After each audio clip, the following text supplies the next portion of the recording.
Bethesda குளத்து அருகிலே அமர்ந்து கொண்டு போற வரவெல்லாம் கூப்பிட்டு, ஐயா இந்த குளத்துல இறக்கி விடுங்க, ஐயா இந்த குளத்துல யாராவது இறக்கி விடுங்க.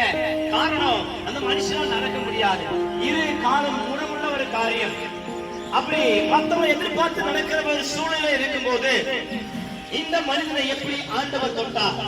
இந்த மனுஷன் பாருங்க, 1 வருஷம் 2 வருஷம் இல்ல, 38 வருடங்கள் அநேக ஆண்டுகள் சப்பாரியா இருந்து ஒரே இடத்துல ஒரு மனுஷன் எத்தனை நாள் இருக்க முடியும் பாருங்களேன்.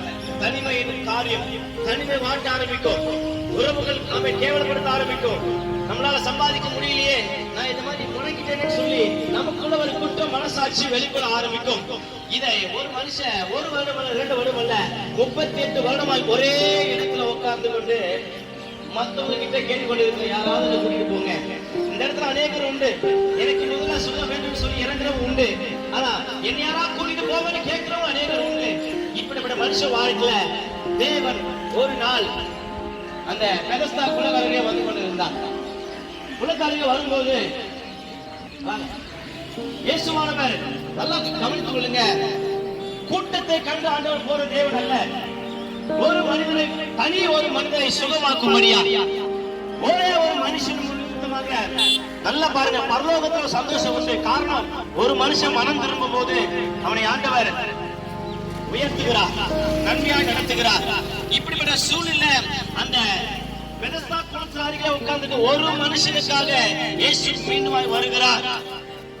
குளத்துல உட்கார்ந்து, ஐயா யாராவது கூட்டிட்டு போங்க, 2 கையை ஏந்திரான், யாராவது கூட்டிட்டு போங்க, குளத்துல போய் விடுங்கன்னு கேட்கிறாங்க. இப்படிப்பட்ட மனுஷனை ஆண்டவராகிய இயேசு கிறிஸ்து நின்று அவனை சந்திக்கிறான். சந்திக்கிற இந்த வேளையில உனக்கு என்ன வேண்டும், உனக்கு என்ன வேண்டும்னு கேட்கிறார் ஆண்டவரே. ஆண்டவர் கேட்கிறாரு, ஐயா எனக்கு இந்த குளத்துல இறக்கிறது யாருமே இல்ல. டைரக்டா சுகத்தை கேட்கலாம், ஆனா அவங்களால கேட்க முடியல. காரணம், மத்தவங்களை நம்பியே சார்ந்து வாழ்கிற ஒரு வாழ்க்கை, மத்தவங்களை நம்பி இருக்கிற ஒரு காரியம். ஆனா ஆண்டவர் சொல்றாரு, நீங்க கர்த்தரை முழுமையா நம்பும் போது, அவரையே முழுமையா நம்பும் போது எனக்கு அற்புதம் செய்ய அவரால் கூடும்.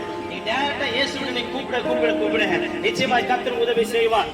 இப்படிப்பட்ட மனுஷன் பெதஸ்தா குளத்துல உட்கார்ந்து இயேசுவை கேட்கிறாரு, அவனே உனக்கு என்ன வேண்டுமா? ஆண்டவர் சொல்றாரு, இந்த குளத்துல இறங்குது ஆள் வேணும். அது சொல்றாரு, இந்த குளம் நான் சுகத்தை கொடுக்குற போதுமானவா இருக்கிறேன்.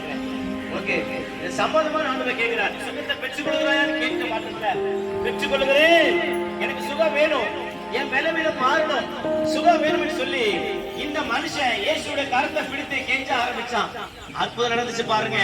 அவன் உன் படுக்கை எடுத்து நட சொன்ன ஒரே வார்த்தையில அவன் குதிச்சே இருக்கிறான். 38 வருஷம் ஒரே இடத்துல உட்கார்ந்து ஒரு மனுஷன் பாருங்க எல்லாருமே சொல்ல ஆரம்பிக்கிறான், நான் சுகமாயிட்டேன். 38 வருஷமா ஒரே இடத்துல உட்கார்ந்து என்ன எப்படி ஆண்டவர் சுகப்படுத்திருக்கிறார் பாருங்க. என் பலவீனத்தை ஆண்டவர் மாத்திருக்கிறாரு. மத்தவன் நம்பி வாழ்ந்திருந்தேன், என்னை யாராவது தூக்கிட்டு போக மாட்டாங்களா, எனக்கு யாராவது வாங்கி தர மாட்டாங்களா, என்னை யாராவது சுகப்படுத்த மாட்டாங்களா கேட்க நாட்கள் இருந்தேன். ஆனா நான் உண்மையா நான் இயேசுவை நம்புறேன், அவர் எனக்கு சுகத்தை கொடுத்தார். அல்லேலூயா. இப்படிதான் நம்ம அநேக வேலையில இருக்கிறோம், இப்படிதான் அநேக சூழ்நிலை நாம் இருக்கிறோம். உங்களை சுகத்தை கொடுப்பதற்கு, நேராய் சுகத்தை கொடுப்பதற்கு என் இயேசுவான